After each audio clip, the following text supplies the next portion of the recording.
Human Rights Day, March 21st, will be commemorated as the National Day Against Racism this year. A resilient and fast-growing economy is at the heart of our radical economic transformation agenda. Our country seems to be at risk of losing its investment grade status from ratings agencies. If that happens, it will become more expensive for us to borrow money from abroad to finance our programs of building better life for all, especially the poor. We have heard fruitful meetings with business, including the high-level meeting with CEOs on Tuesday this week. We have heard the suggestions from business community on how we can turn the situation around and put the economy back on a growth path. We have heard the concerns raised about the performance of state-owned enterprises and companies. Many of our SOEs are performing well. Those companies that are no longer relevant to our development agenda will be phased out. We must take advantage of the exchange rate as well as the recent changes of visa regulations to boost inbound tourism.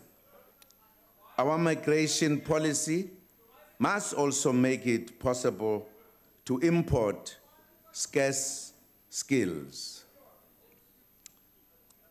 We've heard the appeals for policy certainty in the mining sector, especially with regards to the Minerals and Petroleum Resources Development Bill. Economic transformation and black empowerment remain a key part of all economic programs of government. The banks, through the Banking Association of South Africa, are to launch a project aimed at establishing a center of excellence for financial services and leadership training. We have made an undertaking to spend public funds wisely and to cut wasteful expenditure.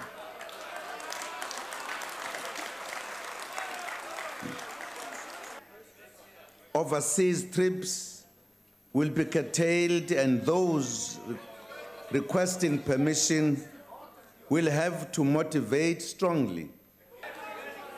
The Minister of Finance will announce more measures and further details in the budget vote speech on the 24th of February. Order, members.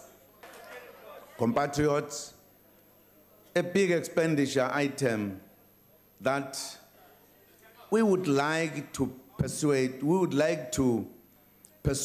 Parliament to consider is the maintenance of two capitals. Pretoria as the administrative one and Cape Town as the legislative capital. I would now like to report back on the undertakings made last year.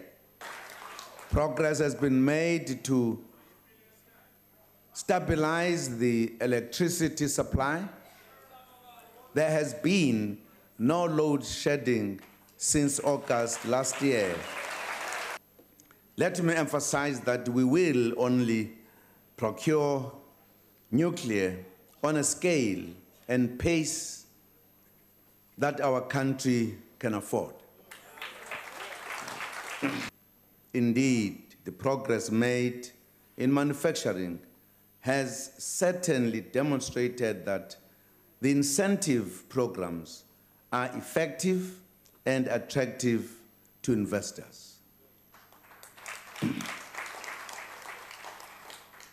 Compatriots, I announced programs for the revitalization of agriculture last year. Land reform remains an important factor as we pursue transformation. 5 provinces have been seriously affected by the drought.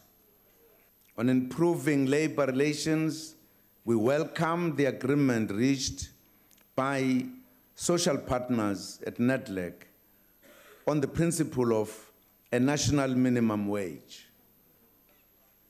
We appeal to business again that retrenchments should not be the first resort when they face difficulties.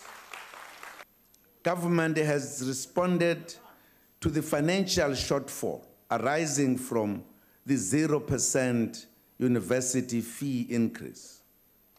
The Minister of Finance will provide the details of education shortfall funding in the budget speech. We urge all citizens who are over the age of 18 to register to vote during the first registration weekend, 5 and 6 March 2016. The plan includes the promotion of community engagement, which is absolutely critical to enable communities to provide feedback on their experience of local government. The South African Police Service is undergoing a turnaround and has adopted the back-to-basics approach to management. The agreement by BRICS nations of the New Development Bank, or BRICS Bank, came into force. In the National Development Plan, we set our aspirations, our aspirational target growth of 5% per year, which we had hoped to achieve in 2019. It is clear that we will not achieve that growth target at the time we had hoped to achieve it. We cannot change the global economic conditions, but we can do a lot to change the local conditions. Let us work together to turn the situation around. It can be done. I thank you.